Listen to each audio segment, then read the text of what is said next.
अस्सलामु अलैकुम वरहमतुल्लाहि वबरकातुहू। नाजरीन, उम्मीद है आप सब बखैर वाफियत होंगे। आज हम देखने वाले हैं कोरल ड्रॉ सीरीज की क्लास 3 और इस क्लास में हम देखने वाले हैं सिलेक्शन टूल्स को। टूल बार में सबसे ऊपर जो हमें टूल मिलता है उसका नाम है पिक टूल, जो सिलेक्शन के काम आता है। अगरचे इसका काम सिर्फ सिलेक्शन का नहीं है बल्कि इसमें रोटेशन भी है और ऑब्जेक्ट्स भी आप कॉपी कर सकते हैं, ट्रांसफॉर्म कर सकते हैं। बहुत सारे ऑप्शंस यहाँ पे मौजूद हैं पिक टूल के अंदर, वो सब देखेंगे। इसी तरह पिक टूल पे अगर आप लॉन्ग प्रेस रखें तो दो आपको और टूल्स दिखेंगे, फ्री हैंड पिक और फ्री ट्रांसफॉर्म। ये तीनों कवर करेंगे। तीनों तकरीबन सिलेक्शन और रोटेशन वगैरह के काम आते हैं। तो चलिए देखते हैं। सबसे पहले मैं यहाँ से एक रेक्टेंगल ड्रॉ कर लेता हूँ। ये मैंने एक रेक्टेंगल ड्रॉ कर लिया और इसको फिलहाल डीसेलेक्ट करते हैं। ठीक है, पहला काम पिक टूल का होता है सिलेक्शन का। अगर मुझे कोई भी ऑब्जेक्ट सेलेक्ट करना हो या मूव करना हो, ठीक है, सेलेक्ट करने के बाद मूव करना हो तो हम पिक टूल लेंगे। अभी मैंने रेक्टेंगल ड्रॉ किया था, अब पिक टूल सेलेक्ट कर लिया है।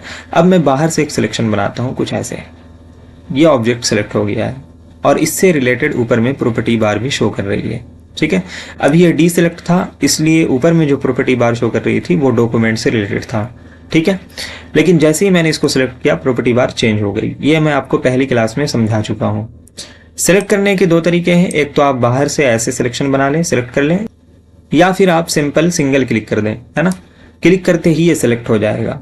ऐसा नहीं है कि सिर्फ सिंगल ऑब्जेक्ट ही आप यहाँ पर सिलेक्ट कर सकते हैं। मैं इसको डिलीट करता हूँ और बहुत सारे ऑब्जेक्ट्स यहाँ से मैं ड्रॉ कर लेता हूँ कुछ ऐसे।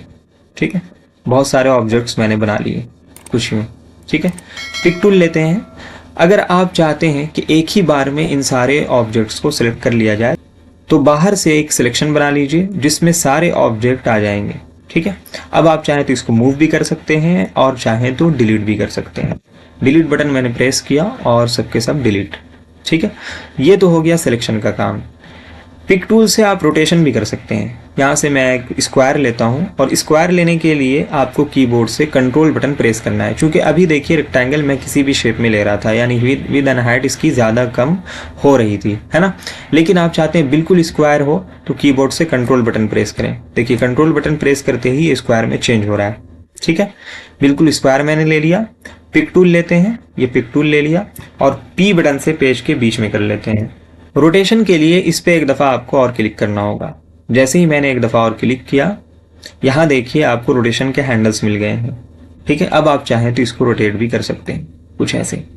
ठीक है, यहाँ पर पकड़ के आप कुछ ऐसे भी रोटेट कर सकते हैं। एक चीज़ अभी आप गौर कर रहे होंगे कि ये फ्री रोटेशन अभी हो रही है, यानी किसी भी एंगल में हम इसको रोटेट कर पा रहे हैं। ठीक है, ऐसा नहीं है कि एक ख़ास एंगल में ये रोटेट हो रहा है, बल्कि बिल्कुल फ्री है, यानी किसी भी एंगल में आप इसको रोटेट कर पा रहे हैं। ठीक है, ये रोटेशन आप यहाँ ऊपर में इसकी प्रॉपर्टी बार में एंगल एंटर करके भी डाल सकते हैं।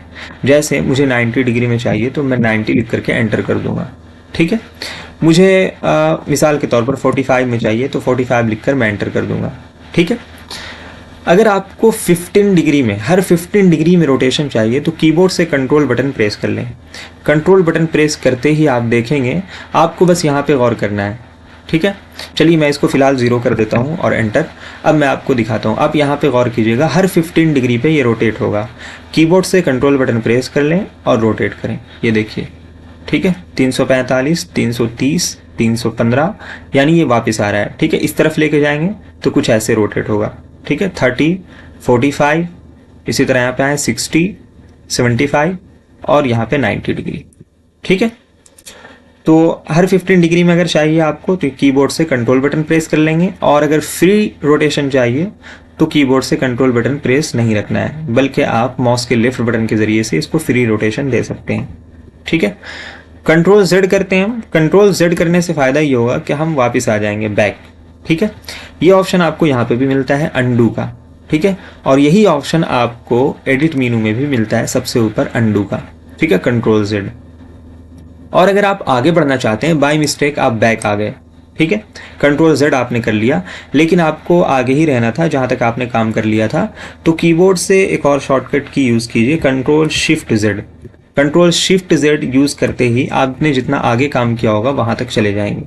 ठीक है, step by step control Z से ऐसे वापस आएंगे और कंट्रोल शिफ्ट जेड से आगे बढ़ेंगे। ठीक है, यहीं पे इसका ऑप्शन मिलता है रीडू का। एडिट मेनू में जस्ट अंडू के नीचे रीडू का ऑप्शन मिलता है। अभी डीएक्टिव है चूंकि मैं आखिरी स्टेप तक आ चुका हूँ। ठीक है, बहरहाल इतना आपने समझ लिया। दो काम हमने देख लिया, रोटेशन का और सिलेक्शन का। ठीक है, यहाँ से वापस मैं एक स्क्वायर लेता हूँ। चलिए एक स्क्वायर मैंने लिया, पी बटन से पेज के बीच में किया।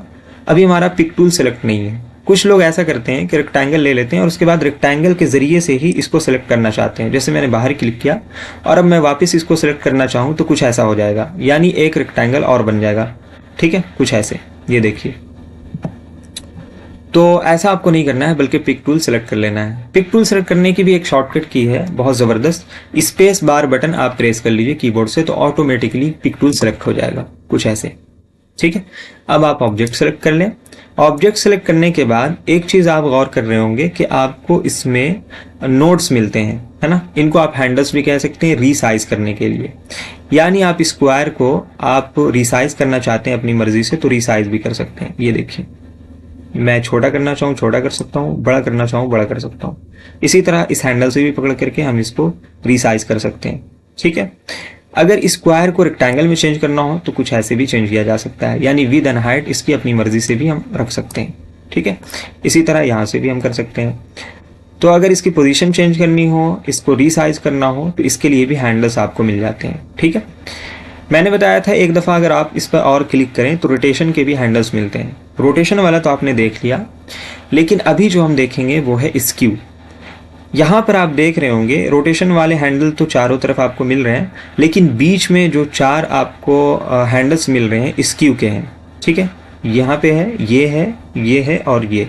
ठीक है, स्क्यू कुछ ऐसे वर्क करता है, यानी आप इस शेप को कुछ ऐसे शेप में कन्वर्ट करना चाहते हैं तो कर सकते हैं। ठीक है, कंट्रोल Z से मैं वापस आता हूँ और वर्टिकली भी कर लेते हैं, कुछ ऐसे, ये भी आप कर सकते हैं। ठीक है, तो स्क्यू की ज़रूरत पड़े तो स्क्यू भी आप कर सकते हैं। ये सब पिक टूल पे रहते हुए ही हम कर पा रहे हैं। ठीक है, एक और चीज़ आप देख रहे होंगे, सेंटर पॉइंट। ये सेंटर पॉइंट दरअसल रहता है रोटेशन के लिए। अभी आप देख रहे थे मैं कीबोर्ड से कंट्रोल बटन प्रेस करके इसको रोटेट करता हूँ तो ये शेप बिल्कुल बीच से रोटेट हो रहा है। ठीक है, लेकिन मैं चाहता हूं इसका सेंटर पॉइंट चेंज कर दूं, यानी इसको उठा करके यहां पे रख दूं। अब जब हम इसको रोटेट करेंगे तो इसका सेंटर पॉइंट चेंज हो चुका है। ठीक है, अब ये यहां से रोटेट होगा, कुछ ऐसे। ठीक है, इसका सेंटर पॉइंट आप कहीं भी रख सकते हैं, जैसे मिसाल के तौर पर मैंने यहां पे रख दिया और अब रोटेट करेंगे तो ये कुछ ऐसे रोटेट होगा। ठीक, इतना हमने देख लिया। कंट्रोल Z करते हैं और आगे का काम देखते हैं। पिक टूल यूज होता है ऑब्जेक्ट्स को कॉपी करने के लिए भी। ये भी बहुत ज़बरदस्त ट्रिक है। यहाँ से मैं एक स्क्वायर लेता हूँ। चलिए मैंने एक स्क्वायर लिया और कीबोर्ड से स्पेस बार बटन प्रेस करके पिक टूल सेलेक्ट कर लिया।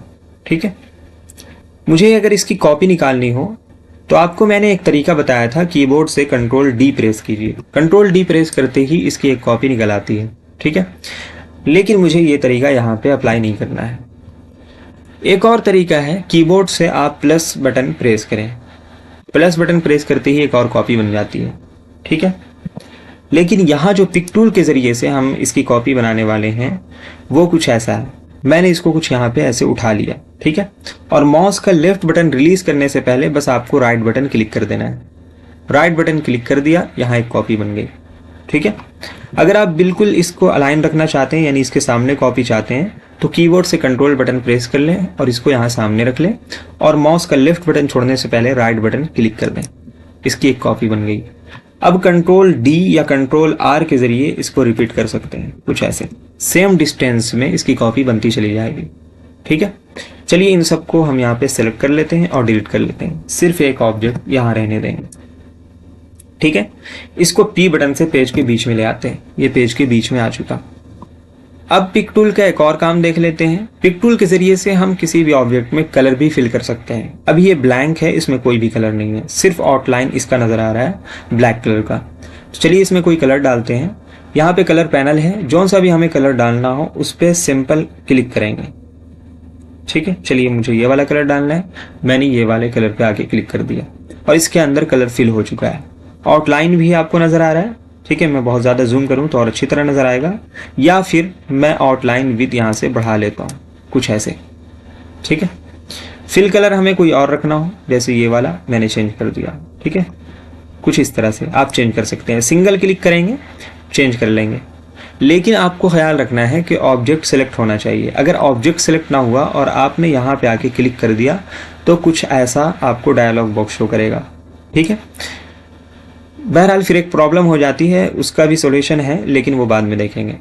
आपको ऑब्जेक्ट सेलेक्ट करना है और उसके बाद फिर कलर चेंज करना है, ठीक है, कुछ ऐसे। अगर आप आउटलाइन कलर चेंज करना चाहते हैं तो माउस का राइट बटन क्लिक करें। राइट बटन क्लिक करने से आउटलाइन कलर चेंज होती है, ये देखिए कुछ ऐसे, ठीक है। माउस के लेफ्ट बटन से फिल कलर चेंज होगा और आउटलाइन चेंज करना हो तो राइट बटन क्लिक करना होगा, ठीक है। अगर आप फिल कलर ख़त्म करना चाहते हैं तो ऊपर में जो बॉक्स आपको मिलता है जो ब्लैंक होता है, उसमें कोई भी कलर नहीं है, उस पर आप सिंगल क्लिक करें, फिल कलर ख़त्म हो जाएगा, ठीक है। और अगर आप आउटलाइन ख़त्म करना चाहते हैं तो यहाँ पे आकर के राइट क्लिक करें। राइट क्लिक करते ही आउटलाइन रिमूव हो जाएगा, ख़त्म हो जाएगा, ठीक है। तो पिक टूल का मैंने आपको 4 तरह से वर्क दिखा दिया कि ये कैसे यहाँ पे काम करता है।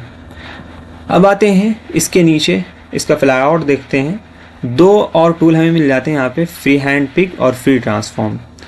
फ्री हैंड पिक भी सिलेक्शन के ही काम आता है, लेकिन इसका यूज़ हम वहाँ पे करते हैं जहाँ पर बहुत ज़्यादा कॉम्प्लिकेटेड सिलेक्शन हो।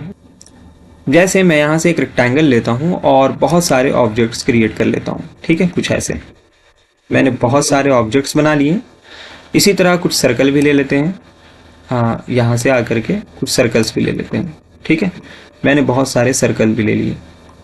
अब यहाँ पर बहुत सारे ऑब्जेक्ट्स हो चुके हैं और मुझे सेलेक्ट करना है। तो चलिए पहले पिक टूल के ज़रिए से इनमें से किसी ख़ास ऑब्जेक्ट को सेलेक्ट करते हैं। जैसे मिसाल के तौर पर मुझे सेलेक्ट करना है ये वाला, ठीक है, या फिर ये छोटा वाला मुझे सेलेक्ट करना है। तो मैं बाहर से एक सिलेक्शन लूँगा, कुछ ऐसे। सिलेक्शन लेने से एक दिक्कत ये हुई कि इस छोटे वाले के बजाय बीच में ये भी ऑब्जेक्ट आ रहा था, तो ये भी सिलेक्ट हो गया, ये देखिए, ठीक है।